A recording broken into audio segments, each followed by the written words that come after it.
Hello everybody and welcome to another episode of JTV. I'm extremely excited to be doing what is really a very long overdue interview with someone who is no stranger to JTV, Rudy Rochman, who's actually featured on plenty of content on JTV. He's been at APAC where we collaborated with him and we didn't send him inside APAC, he was outside of the building speaking to the people who are opponents to Zionism and Israel.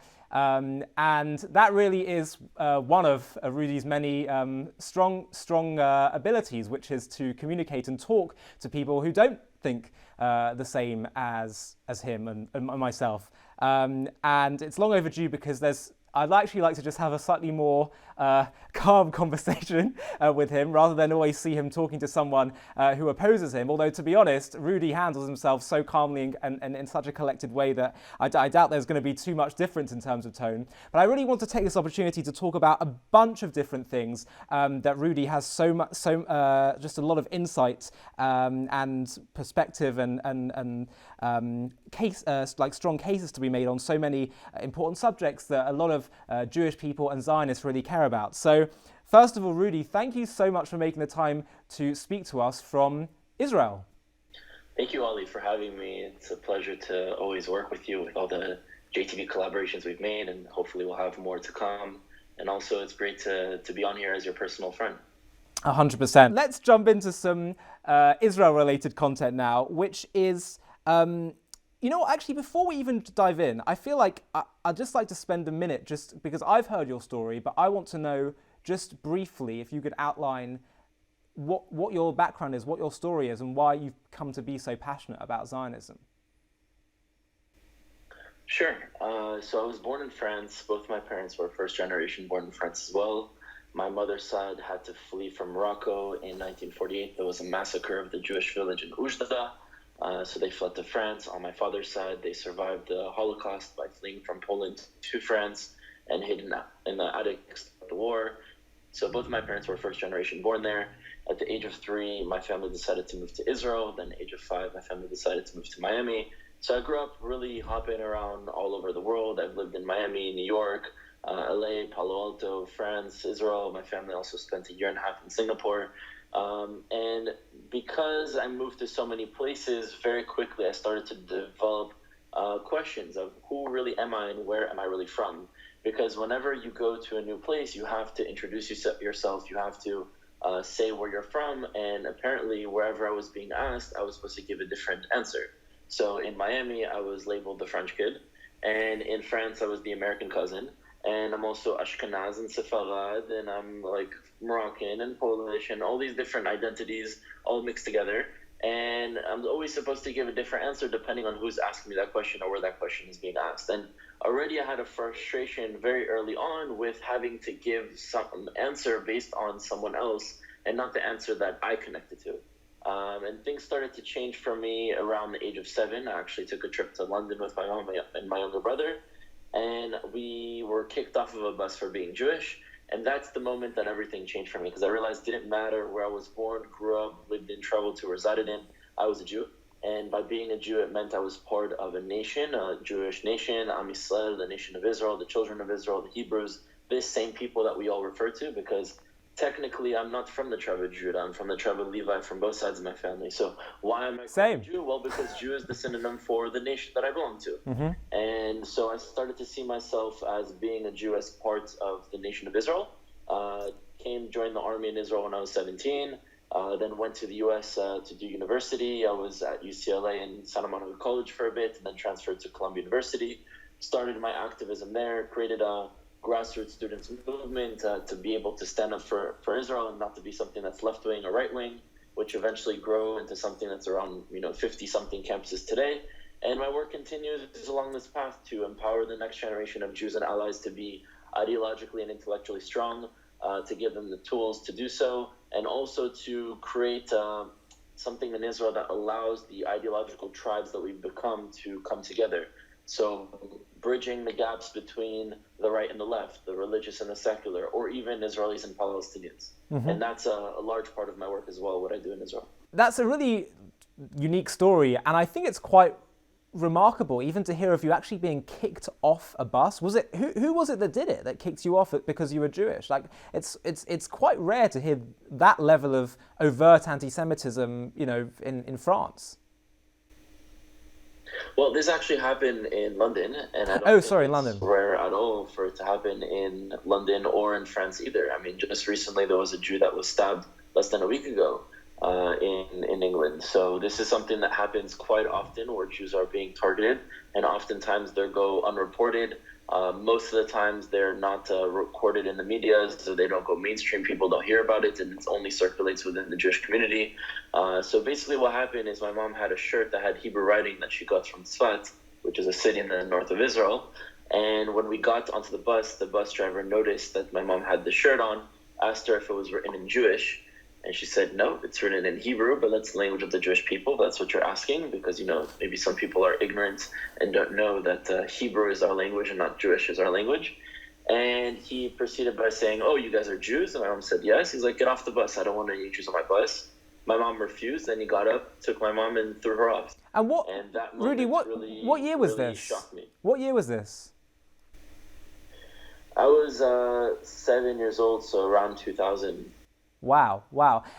That must have been really formative for you. I mean, I think part of why I said that is also because I feel like you're right. I think the situation has actually deteriorated. So I was maybe my sense was it used to be maybe a little bit better. It used to be a little bit less overt. Now it's starting to become more overt in some parts of Europe. I still feel, to be honest, like I would be extremely, I could see it happening in London, but I still feel very, comfortable, safe, identifying as a Jew publicly, wearing a kippah in London. Although having said that, the one time when I really felt nervous, and this, to be honest, is the only time I've really felt nervous wearing a kippah, was in 2014, where the IDF conducted Operation, I think it was Protective Edge in 2014, and there was like a week of protests and actually a bit of like rioting in London, and you had all kinds of anti-Semitic imagery and but that was my sense always, like it's a bit more like covert than overt, graffiti on walls, not sort of directed, but when the protests sort of happened and there was so much vitriol towards Israel and, let's be honest, Jews, that was the first time where I really kind of felt I could be putting myself in danger. But it's kind of like been gone away a little bit now, but I know it could come back. And I know it's there, Yeah, I mean, what usually starts as something ideologic eventually becomes something physical. It might be covert for a few years, but as it starts growing in the mainstream and influencing the minds of the future intellectual and political class of a generation, eventually things will become physical. And I don't think it's gone underground. I think, if you go to most college campuses, especially also in England and in London, the college campuses constantly, the only minority group that is under attack for their legitimacy and identity is the Jewish group. Right. And we're constantly being associated to all the evils this world has ever seen, which is the common thread in anti-Semitism and the formula that exists of finding an evil and blaming that on the Jewish people.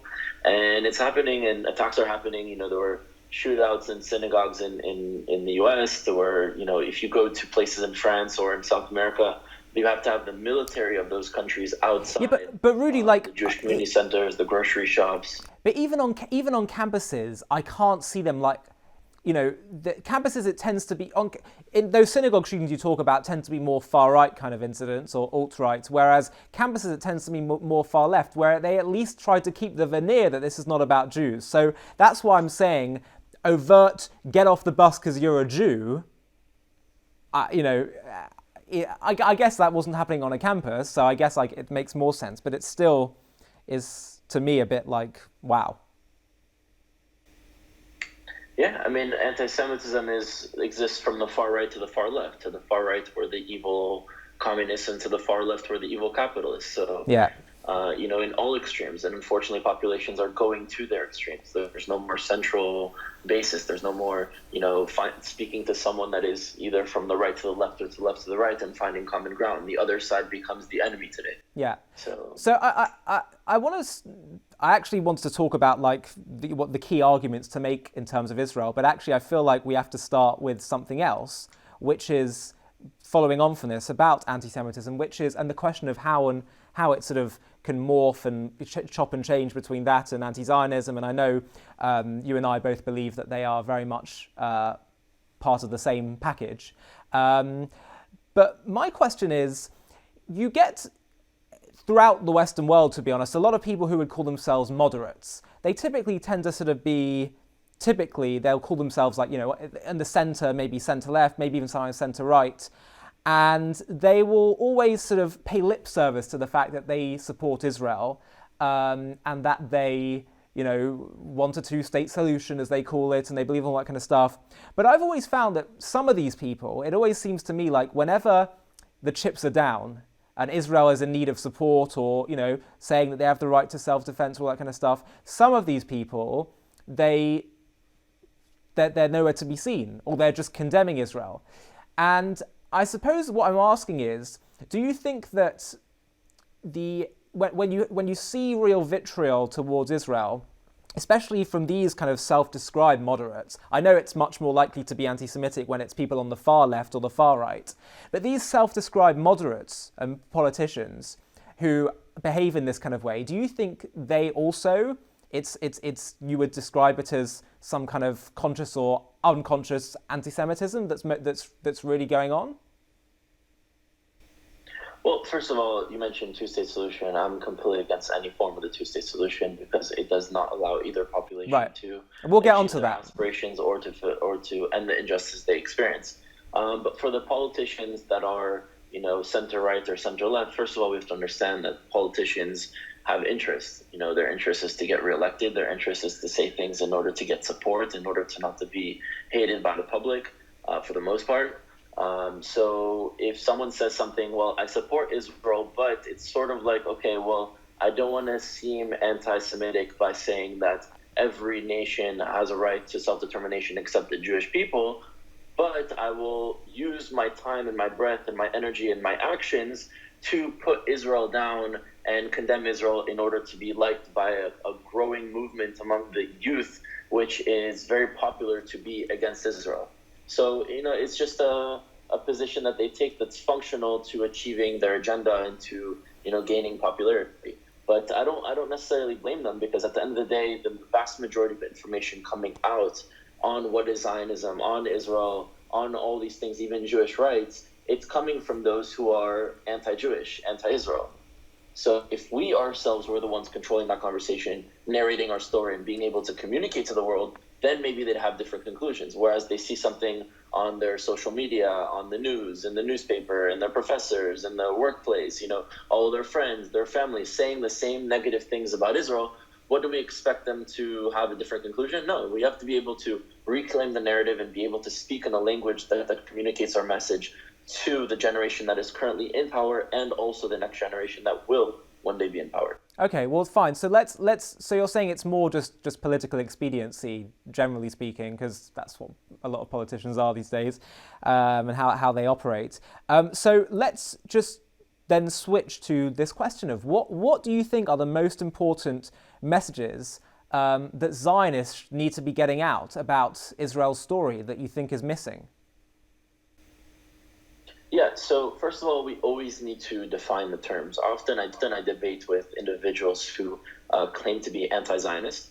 And whenever I get in a debate, instead of just hearing anti-Zionist as they're anti-me, I ask them to define what they mean by Zionism. Mm-hmm. And then they say all these horrible things that I'm also against. And I was like, well, if that's what Zionism means, I'd also be against it. However, the definition of Zionism is the right for the Jewish people to self-determine on their ancestral homeland.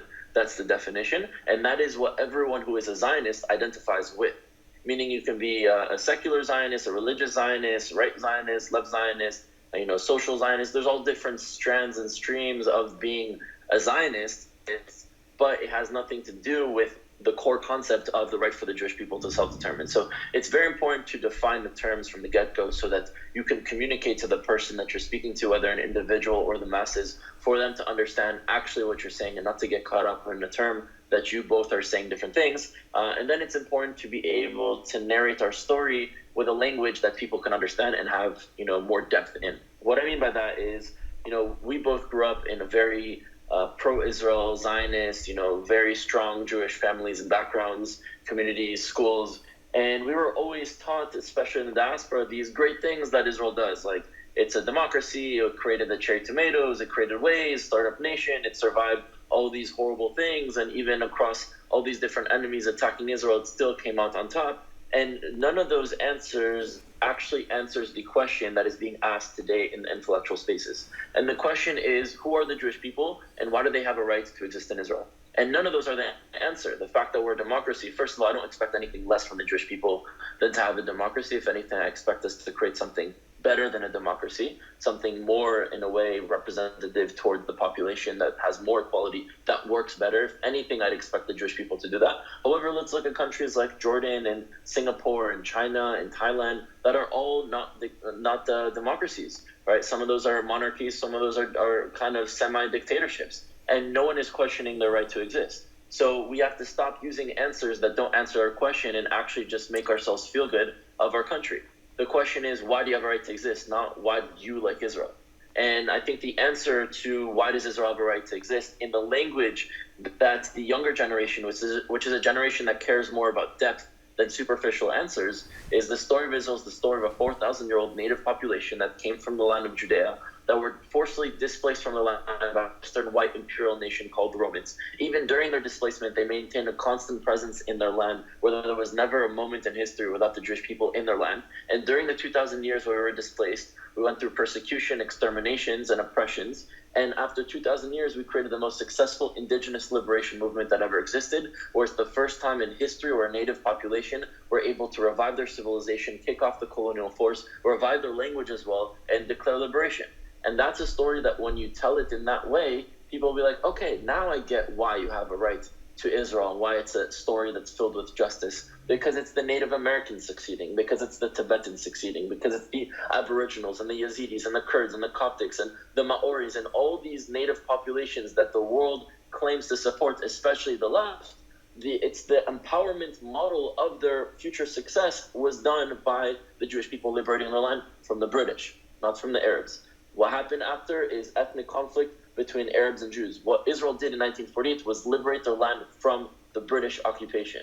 And when we're able to tell Israel in that language and not just like us because we're a startup nation and we have some cool technology, then you get to the depth and you get to be able to speak in a language that someone can relate to and want to support. Like, supporting Israel now is something just, not just, oh, you have nice things so you want me to like you. That's not enough for me, Right. But the big elephant in the room that they would probably, come back with is, well, okay, even if, let's say, they hear that, and by the way, we'll talk about people in a sec who don't accept your narrative because they see Jews as white or Europeans, which I think is such a deeply sinister kind of representation of Jews, but we can talk about that in a sec.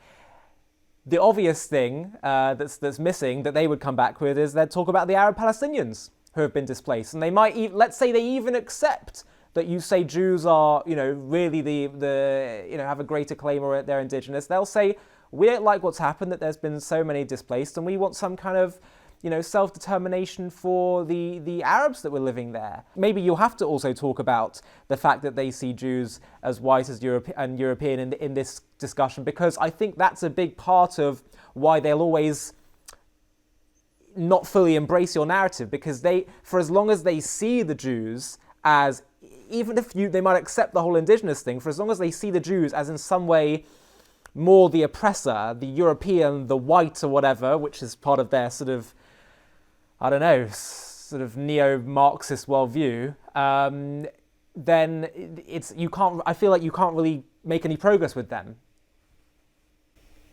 Yeah, so this is again where I'd probably have to refer to the definitions of terms. For someone to be considered indigenous according to the United Nations doctrine on indigenous rights, one, you can't be the descendant of a colonial nation or an invading, conquering force. So, for example, the white South Africans can never be indigenous to South Africa. They should be able to live there because we're all human beings, have equal rights there, but they're not indigenous to South Africa. Neither are the white Americans in America. They can have a civilization, they can have equal rights, but they're not indigenous. They're not the First Nations. So, one, you cannot be the descendant of an invader conquering nation. Number two, your way of life and identity has to be fundamentally rooted to a specific piece of land.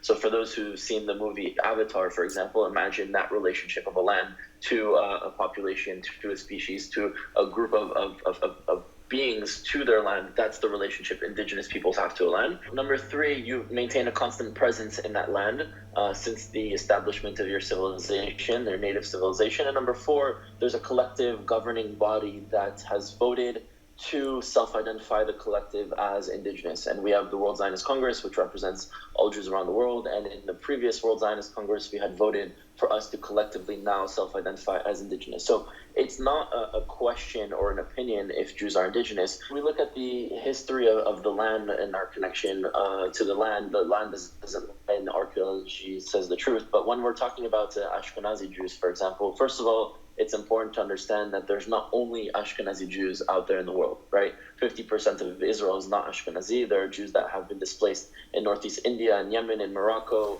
in Iraq, in Libya, in Ethiopia. There are Jews still living in Uganda and Nigeria today. So Jews are a plethora of different colors, but all stem from one civilization, from Israel/Judea. And the Ashkenazi Jews are the particular group of Jews that were displaced into Europe. And a lot of people are trying to say that they're white. Now, it's important to understand, first of all, genetically, culturally, and historically, this population of Jews, Ashkenazi Jews, descend from the Levant. Their DNA is more closely related to Arabs in Arabia than they are to white Europeans. Their historical records, even the language of Yiddish, right? Yiddish is spoken by Ashkenazi Jews all throughout Europe, but Yiddish is predominantly German and Hebrew. Now, Yiddish in Russia is German, Hebrew, and Russian. And so we can even see through the language how populations have moved through the linguistic history. So Jews moved to a region where German was being spoken, and they fused that with their native language, Hebrew, creating Yiddish. And as they moved eastward, they added on words that now existed or that didn't previously exist to the language. So even through the linguistic history of Yiddish, we can trace how those populations move. And further on, there's many historical records of when the Jews came in and in what years and how many and how they've stayed and where they've lived. So historically, culturally, and genetically, Jews descend from the Levant. Even if you do DNA tests, where you have 23andMe and Ancestry DNA and all these different DNA tests, and it'll say Ashkenazi Jews are Eastern European. But if you click on that, it's saying Eastern European by this is where they're currently located. And the description actually says that their DNA is Levantine DNA and not European DNA. So that's talking about, actually our genetics and where we originate from. When it comes to the society considering us white, white is not only about pigmentation. Because there are people in Asia that have much lighter skin pigmentation than many Europeans, and they are not considered white. So white is more than just the skin that you have, which, to be honest, is a genetic feature, and we should never divide populations based on how we look. I have two brothers with blonde hair and blue eyes, and a brother that looks like me. What are we, two different races? So this concept of being racist based on what we look like, for me, is evil. But when someone is talking about white, they're talking about two things. They're talking about origins, and they're talking about status. Meaning their origins are from Europe, and their status is they're treated equally without any suffering within this white European society. And when it comes to Jews, like we said, they are not culturally, historically, or genetically originates from Europe. So that already throws everything out the window. And number two, in terms of status, Jews are constantly targeted even today. 6 million of us were killed for not being white. What about the pogroms and the Spanish Inquisition and blaming the death of Jesus on the Jews and the Black Plagues and not having equal rights and not being able to participate in agrarianism and, the Dreyfus trials. And there's countless of examples of how Jews are not white in white societies. Now, that doesn't mean there's something inherently wrong with being white. You're good or bad based on your actions and your values, not what you look like. But let's be real that the Jewish people historically, even though they've had some chapters where they had some equality, but still a lot of anti-Semitism in those chapters, we were never treated as white within white societies.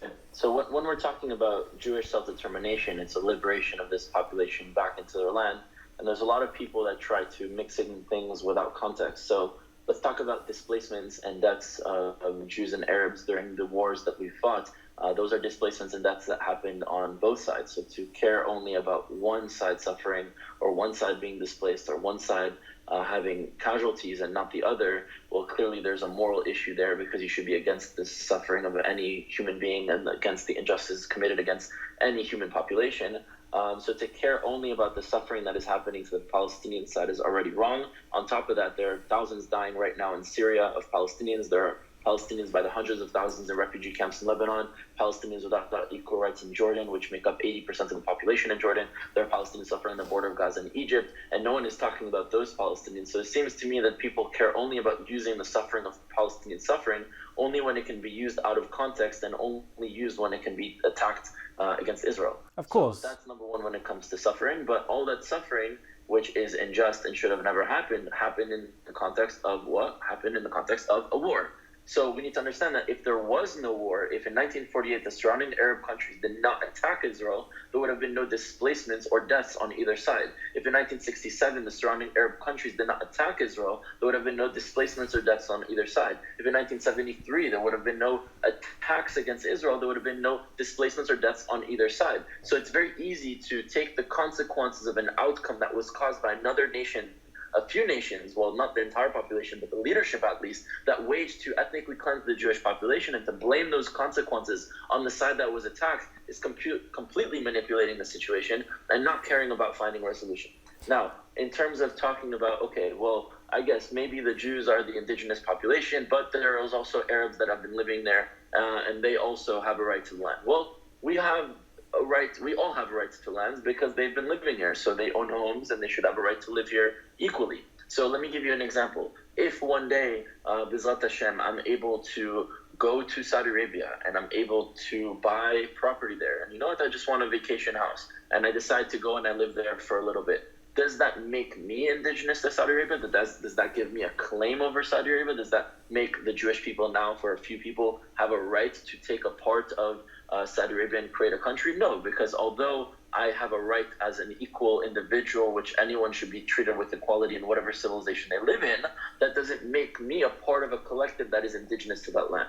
So the Palestinians, although they have individual and should have individual rights and access and equality in this land, just as any individual, collectively, they are not indigenous to Judea, to Israel. You dig in the land, you don't find their history. They descend from Arabs. That's why they speak, Arabic. That's why they practice an Arab religion. In Islam, most of them, that's why they have the same family names as the tribes and other families in Saudi Arabia. That's why they have the same history, dialect. So they're Arabs that have poured into the land during the 2,000 years, a little bit less than 1,500 years, because the way Arabs poured into the land was through the spread of Islam, and Islam is only 1,500 years old, and it wasn't during the birth of Islam that Arabs went into the land of Israel. It's only a generation or two later, so we're talking about 1,400, 1,300 years max the first time that Arabs even got into the land of Israel. So we need to be able to break down this history and understand that their relationship to the land are individuals living in this land.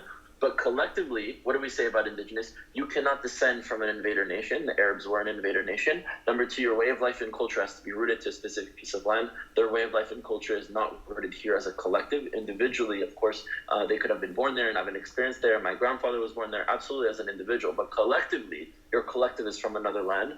We said that you have to maintain a constant presence. Well, for that to apply, you have to have the first two. And the third, the fourth, to self-identify is irregardless, because you have to have 1, 2, and 3 in order to do that. So if we're talking about the relationship of a population to a land, individuals can move into a land, but that does not make them indigenous to that land.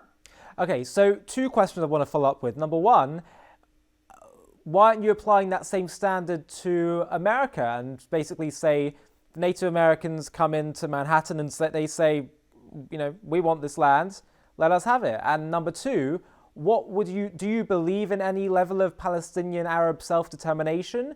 And if it sounds like you're saying not, so if not, what would be your kind of ideal solution? So to answer your first question, the Native American example is very different than the Judean example. First of all, I fully support Native American and Native Canadian First Nation land rights and their indigenous aspirations. But when it comes to the Native Americans and Canadians, the First Nations, they do not believe that man owns land. They believe that land owns man. So they do not seek to destroy America or Canada. They do not seek to take down Manhattan and recreate their reservations. They seek to be left alone on the reservation. But if they did, would you support it? What? If they did have that as an aspiration, would you support it? I would support finding a resolution in a way that injustice can be undone and that the population can still live there and they can have their aspirations. But the reality is, if you want to talk about another example that's better, let's talk about Tibet, right? Tibet is colonized, conquered by China, and the Tibetans seek to return to the land and revive their civilization, and I fully support them in that plight. So that, I think, is a better example because Tibetans actually believe in a sovereign country, whereas Native Americans don't. Also, Native Americans are several nations. We are one nation. There are several nations. Native Americans didn't live on the entirety of the U.S., so there are arguments to be made that not all of the U.S. is native to the Native Americans, only the parts that they were living in. And like I said, their aspirations are very different. And in the example comparison to what happened in Israel, is there was a country and civilization that was built on top of it. Whereas in Israel was just a piece of land controlled by a foreign empire, was never a country, never a state, never a kingdom, never a civilization. It was just a territory. So comparing the two, it doesn't do either justice. But if you wanted to get to the bottom of that, I think the comparison is more with Tibetans to be able to understand. In terms of self-determination, well, self-determination is tricky because the individual or the group itself in question gets to determine what they want.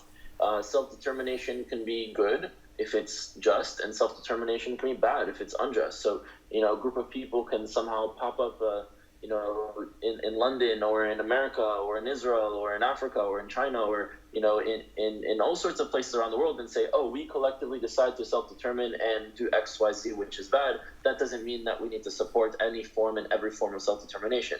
What I support being created in Israel is one civilization across the entire land where both populations are able to have equal rights, live just, and the injustices that we experience, and fulfill the aspirations that we all desire. And I don't think that they contradict each other. I don't think that solving the injustice for Palestinians prevents Israelis from solving their injustices and vice versa. And I don't think fulfilling the aspiration for Jews and Israelis prevents Palestinians from fulfilling their aspirations and vice versa.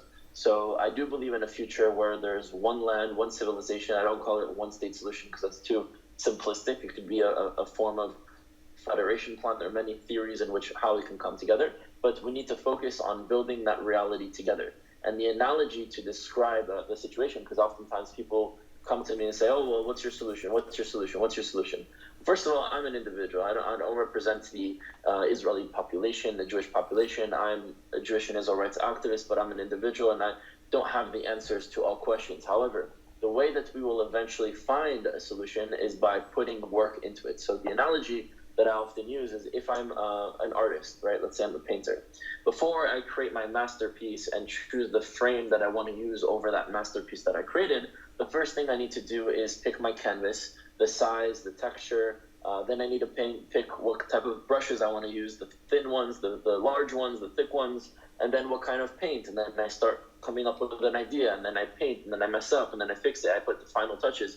And then I take a step back when all is said and done, and I say, well, you know what? This is the frame that works for this masterpiece. Is it a wooden frame? Is it a metallic frame? Is it a thin frame? Is it a thick frame? And you find these final steps, the roof on top, once you lay the foundation, once you actually build what you need to do. And to talk about a solution right now is like talking about a frame without even starting to paint. The artists are the Israelis and the Palestinians, and until we start coming together to talk about what kind of reality we can create, working towards building that reality, which will have its obstacles. But if we don't work together to build that, we will never get there. So it's useless to talk about solutions. A solution is something that will be achieved, not imposed, and definitely not imposed by people from foreign countries that constantly seek to come in to impose things on the populations here. Right. Very, very interesting solution. Is something that I haven't really, we've discussed it briefly before.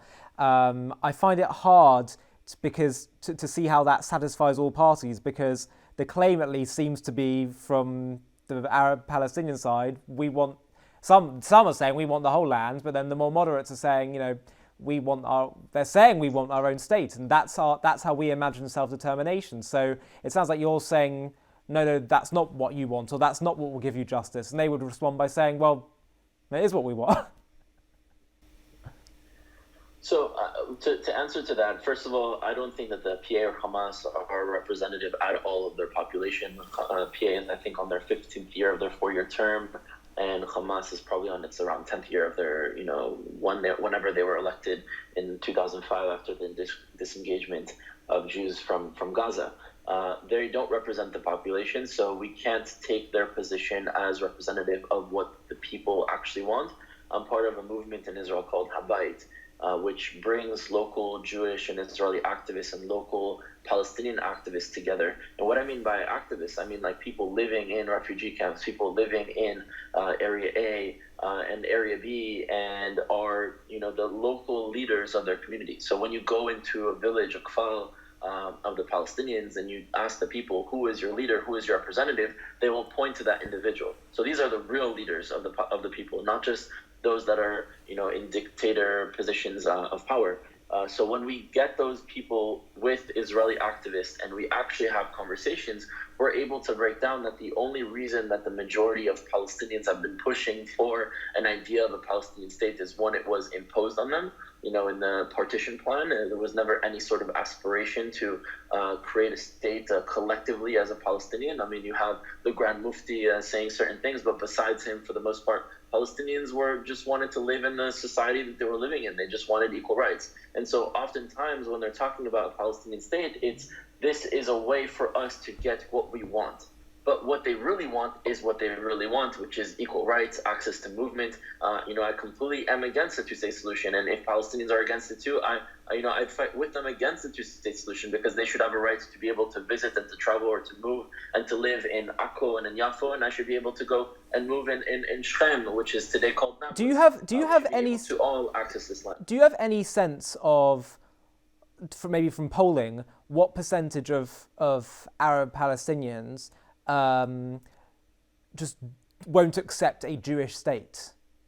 They're not happy, because there is an argument that a lot of people feel that ingrained within Arab or perhaps Islamic culture is a sense of the Dar al-Islam, the House of Islam. Once a place has been occupied or settled by Muslims, it's blasphemous to have it go into non-Muslim hands.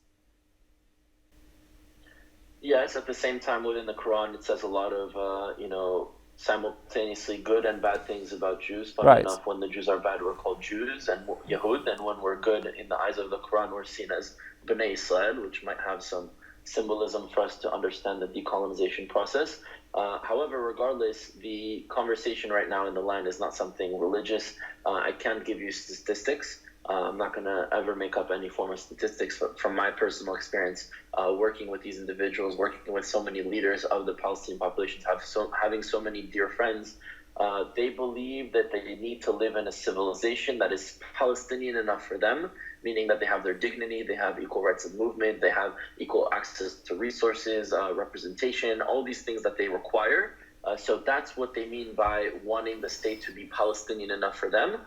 And what we mean when we want the state to be Jewish enough for us is to have certain characteristics of a Jewish state, and to speak our native language, and to do a lot of things associated to our native culture. But that doesn't prevent them from having their aspirations. So in reality, the situation that we need to create is a civilization that is Jewish and Israeli enough for the Jews and the Israelis, and Palestinian enough and Arab enough for the Palestinians and Arabs. And that is something that can be created. Let's say there was a world in which both sides accepted the partition plan of 1947. Are you saying right now you would be pushing against that, given what you've told me? You would, right. Yeah, that makes sense. Okay, so... and so would Palestinians. Right. And do you think that... you have a lot of people in the Hasbara, pro-Israel world, that will talk a lot about the fact that Israel was voted for by the United Nations, and they'll make cases from international law. Do you think it's a good idea to base, the arguments and make a case for Israel on international law? Because international law could change. It could go against Israel. That's right, and that's why whenever people try to bring up, oh well, the Balfour Declaration states this and that the Jews are going to have self-determination on this land. What if the Balfour Declaration said the exact opposite? Right, Would we be right. using it as a source of legitimacy? So Right. for me, my legitimacy doesn't come from the United Nations deciding to grant Israel or not grant Israel. Now, if someone wants to talk in the platform of the United Nations and use certain laws to go and debate there, that's a different story. But if you're talking about your legitimacy, it doesn't come from other people's giving you the right. The British didn't have a right to be here in the first place. So who are the British to even give away this land? Whether they gave it to the right people or not, it wasn't their rights to give the land in the first place. Yes. The way I see it is there are two ways for someone to make the case for a country or a population to have legitimacy on a land. It's either you are the native original people or you are the current power/force. So the argument in let's say China, it could be said, oh well, Tibet is the original population of that region, but the current force is China, and so their argument is we are the ones that are ruling now, they are the past, and the other argument is we are the original people. I personally tend to agree with the original indigenous claim. However, the reality is that Israel has both. Israel is both the indigenous population of the land and the current power. Right, and I have to now ask you this because we're two both believing people and religious people, and this argument of indigeneity, which is a central part of how you make the case for Israel. Just thinking about this from a Torah perspective, it seems to me, and maybe perhaps you can correct me if you see it differently, but from my perspective at least, it doesn't seem to me to be that's the Torah's argument for why the Jewish people have the rights to the land of Israel. After all, the Jewish people conquered the land, according to the Torah, from the Canaanites and other peoples that were living there. Yes, I guess you could say, Abraham, he settled in the land, but there was still this element of conquering, and it seems to me that the Torah's main argument, Rashi, one of the commentators, says that the whole purpose of the book of Genesis is to teach us that God gave the land to the Jewish people. In other words, this is not an argument of indigeneity, it's an argument of God gave you the land, and you have, because what God says goes, so to speak. And now my question is twofold. The question one is, do you agree with that assessment and that the Torah doesn't seem to place so much of an element on indigeneity? And number two, do you think I can't imagine you'd think it's a helpful argument to bring up in a debate with someone to start talking about what the Bible says.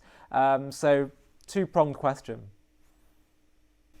Yeah, so first of all, the Jewish population makes up in the world in terms of percentage between 0.01 to 0.02%.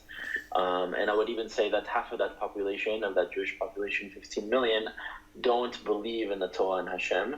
So to take a very, very, very, very small percentage of this world and to use an argument that only this small percentage agrees with or sees or finds legitimate is something that's completely wrong. I don't think one has to prevent from the other. In terms of conquering the Canaanites, that was with Yoshua when he came out and took Am Yisrael back from Egypt and into the land of Israel. Now, we had come from Israel before that. The way that we got to Egypt is by Jacob and his children and the civilization tribes that were living all amongst them, because it wasn't only one family, it was several people, a whole community, a whole tribe of people that they left into Egypt because of famine, and they were stuck there due to physical and mental slavery. But we had come before from Israel, so our purpose was always to return back home. So it wasn't a conquest, it was a liberation of our land. Now, if we're using the Torah as a source, which we have been, because now we're talking about the Canaanites, we're talking about Yoshua, we're talking about all these things. In the Torah, it says that the Canaanites were African invaders that had come into the land. So where does it say that? Where does it say that? I'd have to find the source exactly, but it describes them as African invaders that had come into the land. And actually, a lot of early people pushing for creating a slave trade, people that were white in Europe pushing for the enslavement of black people, were using this to reference that they were inferior and that they should be, liberated. And they were using this actual source that I'm referencing as like an excuse for their racism. But they are listed as African invaders that had come into the land in this source. And if we use this same source, the Torah again, which I don't use unless someone brings up, Abraham descends from Shem. Shem was the first man to have lived in the Levant, which was one of the sons of Noah. So, we are the descendants of the first man to have lived in this land. We are also the first civilization to have been established on this land, and coming back to Israel was liberating our land, not conquering our land. So that's in terms of the conquest and the Canaanites and being able to speak that. But in terms of God promising us this land, again, do I believe in the Torah? 100%. Do I think it contradicts with history and with facts and being able to give an argument intellectually using facts that the world all agrees on? No, it doesn't contradict. We can also be indigenous, and we could also have a special relationship with this land, and that's a whole other conversation. What is the purpose of Am Yisrael? What do we see as our purpose with this land? Because for me, this land isn't just a piece of territory. It isn't just a piece of property that you can buy and sell or own and give away. It's your soulmate. Yeah. And we have a purpose with this land. The way I see it is the Jewish people are the drivers. The land of Israel is the vehicle. The Torah is the GPS, and Mashiach is the final destination, meaning we have to be able to use this land for a purpose, for us to be able to move forward and achieve this reality that we speak of within the mysticism of our culture, that we will fix the problems that exist in this world, poverty, sickness, all sorts of issues, war, and create the reality that is functional for all, a body that is healthy. So let's say the world is one body, all the nations are different organs, and all the organs have to work together for the body to be healthy. And it's Israel's job within the, we say, our culture, to be able to help the body heal itself and work together. And that is the purpose of Israel. There's a purpose to it. It's not just a piece of territory. So, and that's a whole other conversation that is, I think it's more appropriate for Jews to understand what is their culture and what is our aspirations, what is our purpose. But when it comes to speaking about Israel, I don't think one contradicts the other. But if you do use the answer that God gave us this land to answer to people that don't believe that God gave us this land, of course, it doesn't really do you. Of course. It's more sort of, I guess, more of a, an internal discussion, just in terms of, let's just clarify what do we really believe in terms of our right to the land and the purpose behind it. I must say, as a religious Jew, I often look at things through, I don't just look at the world and politics and geopolitics through just a physical lens. I also look at it through a spiritual lens. And one of the reasons, I guess, I really admire what you do in terms of work in Hasbara, why sometimes I feel a bit, I guess, like maybe even demotivated, is the sense that, like, from a Jewish religious perspective, anti-Semitism seems to be something that's just, it's a very deeply subconscious kind of force, with its almost spiritual force within the world. And I'm of the, and I feel like I need to be persuaded out of this the whole time. I'm often of the persuasion that this is just a reality. It's like, why would you try and debate with, to make, not to compare with anti-Zionists, but like, why would you try and debate with a Nazi? They're what's going on is something very deep, something very, doesn't, contend with logic. And so, your determination to do what people call the hishtadlut, of actually making the case, I find to be really admirable. But for me, I'm much more just focused on, like, the spiritual roots of this. And, like, do you get what I'm saying? And how would you react to that? Yeah, so whenever I engage someone that is anti-Semitic, whether they're coming from the extreme left to the extreme right, neo-Nazis, all sorts of individuals, first of all, I don't know their positions before I engage with them. That's something that a lot of people don't take into consideration when they see my videos and comment all these sort of things. I didn't know what they were going to say until they said it. Number two, there is always a spark within every individual. There is always an ability to do what we say in Yahadut Tshuva, right? The ability to fix yourself and to, refulfill yourself with positivity. So there's always a spark that can be created into light. And even if in that moment you didn't, create light within that person's mind, you could have planted seeds that maybe along the way he or she eventually will change their mind in their future. So there is always a benefit to having conversations. And then when I have the conversations, there's a lot of people listening around. There's usually a crowd that builds up around, and it's also videotaped. So that helps do two things. It helps, one, educate and empower others to be able to confront such statements, such positions, to be able to respond to it, to conceptualize it, to understand it ideologically. And it also exposes it for people that are not Jewish and don't know so much about Jewish history, identity, aspiration, suffering, and so on. They're able to see things that they would probably hear at some point or have heard, and be able to hear what are the arguments against it and why is that wrong. So there's definitely a benefit in being able to engage and stuff like that. In terms of why there's anti-Semitism, it's a very deep question, and I think it has several answers. That's the Jewish way. There's one question and there's many, many answers, and with time there are other answers that are revealed, that reveal themselves. The simple answers are, the Jews are, usually more successful in terms of a group that is so small, disproportionately than other groups. In positions of power that we usually get to in economic wealth. And there are many reasons for that. It's not because we were born or there's some sort of secret order or that we're any different than anyone else. It's a part of our culture. The Jewish population is the only population that was, in times where the world was illiterate, could not read and write, were literate because we had bar and bat mitzvahs. So today, everyone knows how to read and write, but, you go back 300, 400 years ago, that wasn't the case. And in a civilization where this entire population was literate, that opened many doors for them. Another thing, a part of Jewish culture, is helping one another, which a lot of rappers in the U.S. actually talk about, that the African-American community need to learn from the Jewish people of how they're able to teach each other, empower each other, help them, give each other connections in order for them to rise up in societies that they're not from, which is not something that most people from the Black community do.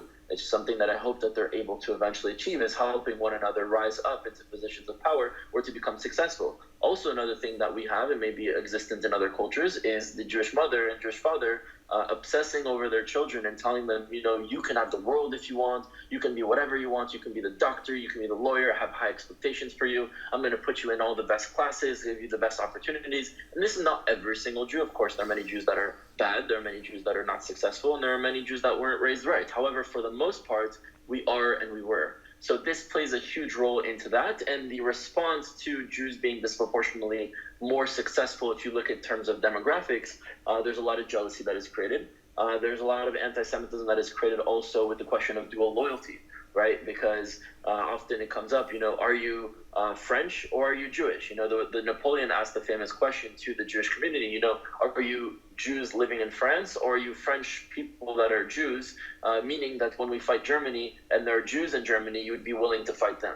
And the answer that we should have given was, no, we're not French. We are Jews living in France.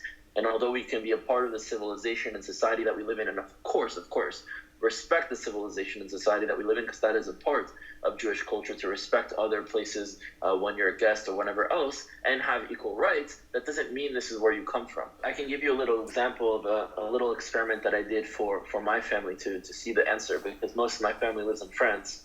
And although they're very proud and very Jewish and connected to Israel, they still also see themselves as French. And I had a conversation with my grandmother, who was born in Algeria, moved to Morocco when she was young, and was kicked out of Oujda, like I said, in 1948 with my grandfather, fled to France, and created her life in France. My mother was born in France and so on. And I asked her, Grandma, why do you say that you're French? She's like, I'm French. France gave me everything that I have. It allowed me to, create wealth, and allowed me to give good education to my children. And I'm like, yeah, that's fine that you appreciate France, but why do you identify as part of the French nation, as the French people, as this is your history and your future? It's not. It's just your experience. She's like, no, I'm French. I'm Jewish, but I'm also French. I'm like, okay, Grandma, let me actually show you how when you say that you're French, it gives off a different message than you're intending, and it actually sparks a lot of anti-Semitism.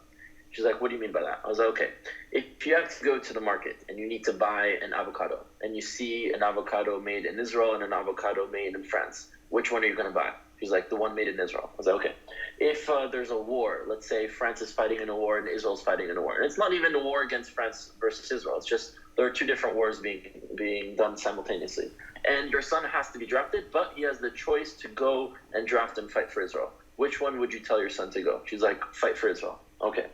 And grandma, if there's a family, let's say in Argentina, a Jewish family that needs tzedakah, that needs some charity, that needs help, and there's a family in Paris that is not Jewish, but a family in Paris that needs help, and you only have $100. Of course, you, grandma, I know that you would give to both because you want to just help people, but let's say in this theoretical experiment, you only had the opportunity to give to one family. Which family would you give to?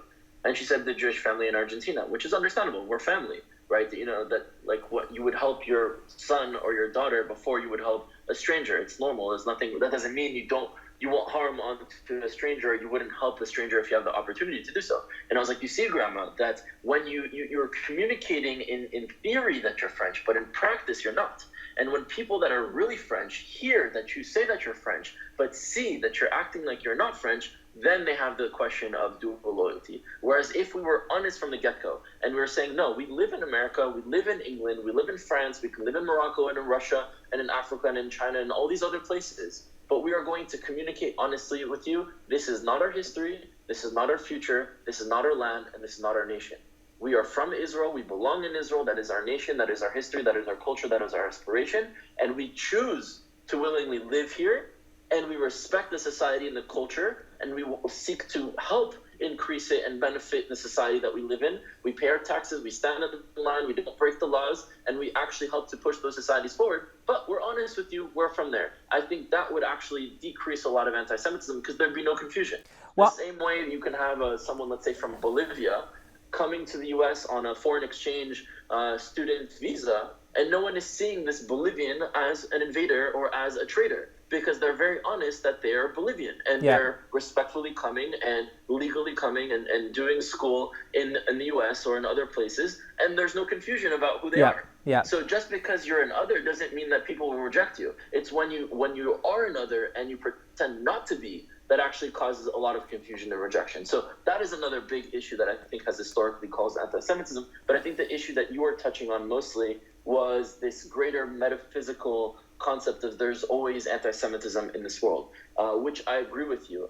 For me, the way I see it is there's a plan A where you're going on the right path. You know who you are as a part of Am Yisrael. You know what your purpose is. And when you start to assimilate, forget your identity, forget your purpose, have internal fighting, sinat chinam, we fight between the tribes, that's when we get slapped with the destruction of Israel or with anti-Semitism. And we see it historically within the pogroms, the Spanish Inquisition, the Holocaust, the Black Plagues, and so on. The moment in history when that happens is when the Jews were incredibly assimilated and totally weak in terms of like who they are and standing up for themselves and unable to understand what their purpose is. And anti-Semitism sort of slaps us back into position, into the derech, into the path of knowing who we are and doing what our purpose is in this world. And that's what I think we need to be able to transcend anti-Semitism, is to find our purpose and to do it. And, you know, if our purpose is to spread light into this world, you know, why is there so much rejection towards the Jewish people? You know, this is more my own culture connecting to my identity and my history and my religious connection and spiritual connection. But if our purpose to sort of in a way be an immune system for the world, right? Not the brain, not the heart, you know, those are all vital organs, but the immune system is also something important.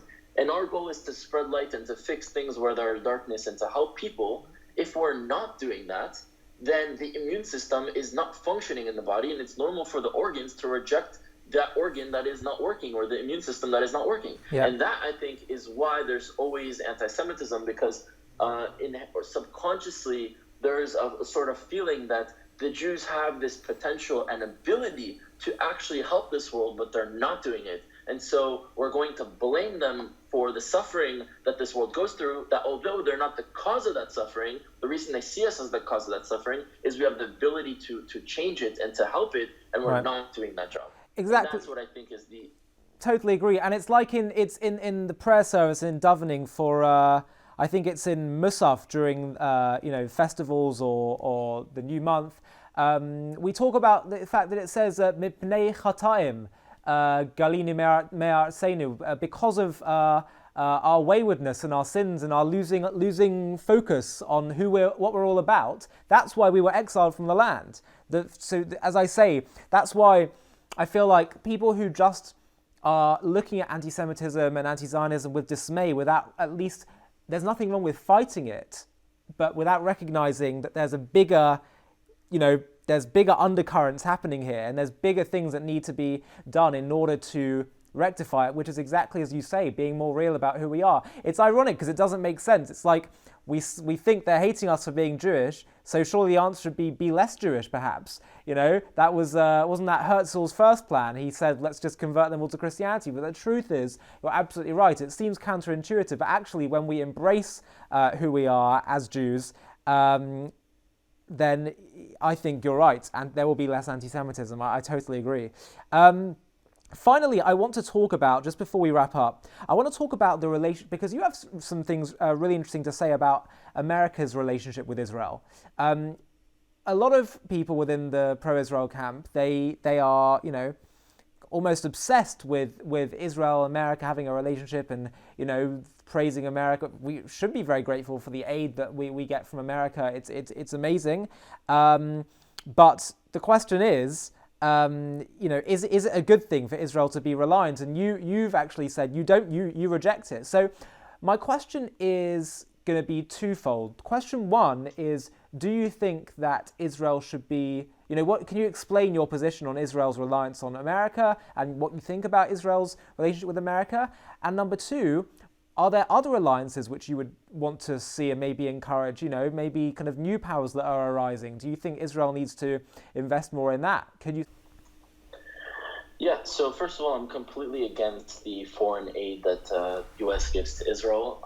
And the reason is it's not money given to Israel. It's credit that Israel has to spend in the U.S. military complex, industrial complex that it has.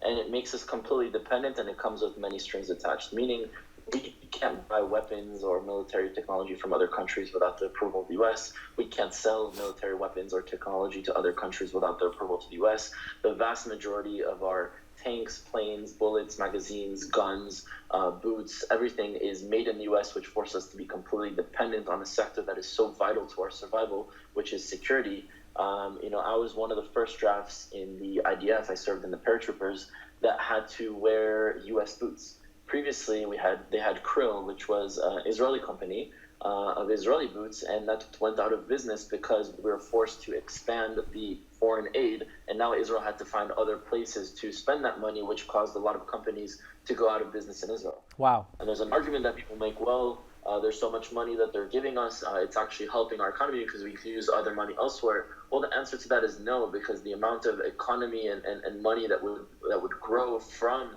having our own weapons and military financed and funded and manufactured within Israel, and our ability to sell technology to whoever we want to would exponentially be way more than the amount we're making from this foreign aid. So this foreign aid is not aid to Israel, it's making Israel dependent, which allows the U.S. to push foreign policies onto Israel. And my goal is for Israel to be completely dependent on itself and no one else, especially not the United States. So I'm not anti-U.S., I'm anti the way the current relationship stands. I'm anti the U.S. foreign aid to Israel because it's structured in a way that makes Israel dependent and is not beneficial for Israel in the long term. So I'm against that. In terms of relationship with other countries, I think Israel should have a relationship with all countries and not have any limitation. Again, the world that I believe in, that Jews that are connected to Judaism and the mysticism behind Judaism believe that one day all the nations must work together and be able to live together. So, in terms of Israel having relations with other countries, I think we should have relations with all countries and not have any limiting things. And lastly, still staying on America, and I guess really just the diaspora generally, there's a lot of talk about progressive Jews in particular becoming alienated with Israel, also especially around what's going on with the annexation that's due to happen next month. Are you concerned about this kind of alienation that's happening? I mean, this alienation is not something new, and I don't think it's caused because of the talks about annexation. I think it's caused because a lot of Jews that are predominantly to the left, which are usually more humanistic than nationalistic, There's talks that I've cooked, a great Kabbalist talks about that there are three sectors or parts of being Jewish, and somehow most Jews have a combination of two and lack the third one, but some people have all three, which is the spiritual connection, the national connection, and the humanist connection, meaning a connection to the world and the people around you and rights and humanity and all this stuff, a connection to spirituality, to Hashem, to that, and a connection to your people and your right to self-determination. And the people that are usually to the left usually have, a mix of, maybe spirituality, maybe not, or are completely only humanistic and no nationalistic, but the balance should be to have an equal amount in all three, for all three of those things to be important. And even within Israeli society, we see the religious and the nationalistic being strong, but sometimes often lacking the humanistic. So I think a lot of American Jews that are more to the left have grown up in a civilization, in a society, in a community that has not taught them what it means to be Jewish. They're still taught that Judaism is just this belief system that you choose to believe in it or not, and that makes you Jewish or not, which we both know is not true. It's a nation, it's a people, it's a family, and yes, our religious beliefs is a fundamental part of who we are, but even if you don't believe in the Torah, you're still a Jew, whereas in any religion, if you don't believe in that religion, you're not a part of that religion, because that's the very definition of a religion, to believe in something. So if you don't believe in something, that's not a religion, that's a population, it's a civilization. So because they are very disconnected from their identity, what it means to be a Jew, to Israel, and influenced so deeply by the left, which fights for a lot of great things like equality for rights of people of color and of women and so on, it's associated today with also being anti-Israel, that they're forced to take those positions and don't know any better. There are three ways, in my opinion, that a Jew can respond to anti-Semitism. And this is not talking about the misinformation that a lot of Jews have, that they have their conclusion based on not knowing who they are, not knowing the truth. But let's say a Jew does know the truth. There are still those Jews that go and become anti-Israel, that come from Zionist families, that come from Israel, that were in the IDF. And so my take on the way we need to look at this is the same way we need to look at how a woman deals with an abusive husband in domestic violence, right? Let's say there's a woman being beat by her husband, which is a horrible situation. There are three ways in which that woman can react. She can stand up, fight, and leave, remove herself from that situation, end that situation. That, I think, is what me and you are doing, standing up, seeing anti-Semitism, fighting it, spreading light, being proactive about changing this world and doing something better. Then there are women that ignore the problem, which are the majority of women that are in that situation.